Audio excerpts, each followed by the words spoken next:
അടിപൊളിയായിരുന്നു. എല്ലാവർക്കും അതേ ഒപ്പീനിയൻ ആണെന്ന് ഞാൻ വിശ്വസിക്കുന്നു. ടീച്ചറിന്റെ സമയമെടുത്ത് കഷ്ടപ്പെട്ട് നമ്മളെ പഠിപ്പിച്ചു, സൂപ്പറായിട്ട് പഠിപ്പിച്ചു. എല്ലാം ഒരു സ്പീച്ച് പഠിപ്പിക്കേണ്ട എല്ലാം നമുക്ക് പഠിപ്പിച്ച് തന്നു. കുറെ പേർക്ക് ഇമ്പ്രൂവ്മെന്റ് ഉണ്ടായിട്ടുണ്ട്, എനിക്കും ഉണ്ടായിട്ടുണ്ട്. ഞാൻ അങ്ങനെ വലിയതായിട്ട് സ്പീച്ചൊന്നും പറയാൻ പോറില്ല. പക്ഷെ ഇത്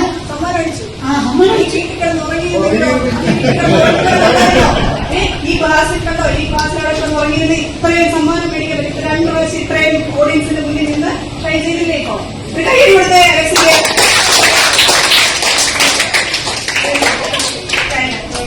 ഈ ക്ലാസ് ഒത്തിരി ഇഷ്ടപ്പെട്ടു. ആദ്യം ഞാൻ ഇവിടെ വന്നപ്പോൾ എനിക്ക് ഒത്തിരി ശരിയായിരുന്നു. അങ്ങനെ എല്ലാവർക്കും വർത്തമാനം പറയാൻ മനസ്സിലാക്കാൻ അങ്ങനെ എനിക്ക് ഒത്തിരി ശരിയായിരുന്നു. പക്ഷെ ഇപ്പൊ ഈ ക്ലാസ് കഴിഞ്ഞപ്പോൾ ഞാൻ ഒത്തിരി പഠിച്ചു. ഈ സ്പീച്ച് എങ്ങനെയാ ചെയ്യുന്നത് അങ്ങനെ എല്ലാം പഠിച്ചു. അതിന്റെ എന്തൊക്കെയാ വേണ്ടത്, എങ്ങനെയാ പഠിക്കാൻ പറ്റുന്നത്, അതെല്ലാം പഠിച്ച് അതിന് നന്ദി എന്റെ കാര്യങ്ങളെ പഠിപ്പിച്ചോണ്ട്. നമസ്കാരം എൻ്റെ കൂട്ടുകാർക്കും ഇവിടെ സംബന്ധിച്ചിരിക്കുന്ന എല്ലാവർക്കും നമസ്കാരം. എൻ്റെ അമ്മയുടെ പേരാണ് ജോൺസി. അമ്മ എന്ന് പറഞ്ഞാൽ നമ്മുടെ പരിശുദ്ധ മറിയത്തെ പോലെ തന്നെയാണ് എൻ്റെ അമ്മയെ ഞാൻ അതിൽ കാണുന്നത്. അമ്മ നമുക്ക് കുറെ കാര്യങ്ങൾ ചെയ്തു തരും. അമ്മ തന്നെയാണ് നമുക്ക് ജീവിതം തന്നെ അമ്മയാണ് തുടങ്ങി തരുന്നത്. എപ്പോഴും ആ പ്രസംഗത്തിന് ഒരു കൺക്ലൂഷൻ ഉണ്ടായിരിക്കണം. എപ്പോഴും പ്രസംഗം ഇങ്ങനെ കണ്ടന്റ് പറഞ്ഞെങ്കിൽ പോകില്ല. അവസാനം നമ്മൾ ആ പ്രസംഗം അവസാനിപ്പിക്കണം. എപ്പോഴും നമ്മൾ അവസാനിപ്പിക്കേണ്ടത് ഒരു പോസിറ്റീവ് വൈബിലായിരിക്കണം. എന്ന് പറഞ്ഞാൽ ഒരു സന്ദേശം കൊടുത്തുകൊണ്ടായിരിക്കണം. ഇപ്പൊ ഫ്രണ്ട്ഷിപ്പ് എന്നൊരു വിഷയമാണ് നിങ്ങൾക്ക് കിട്ടിയെങ്കിൽ നിങ്ങൾ കൂട്ടുകൂടുമ്പോൾ കൂട്ടുണ്ടാകുന്നത് പറയുക. അത് കഴിഞ്ഞ് കഴിയുമ്പോൾ കൂട്ടിന്റെ നല്ല വശം പറയുക, മോശം വശം പറയുക. അത് കഴിഞ്ഞിട്ട്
Thank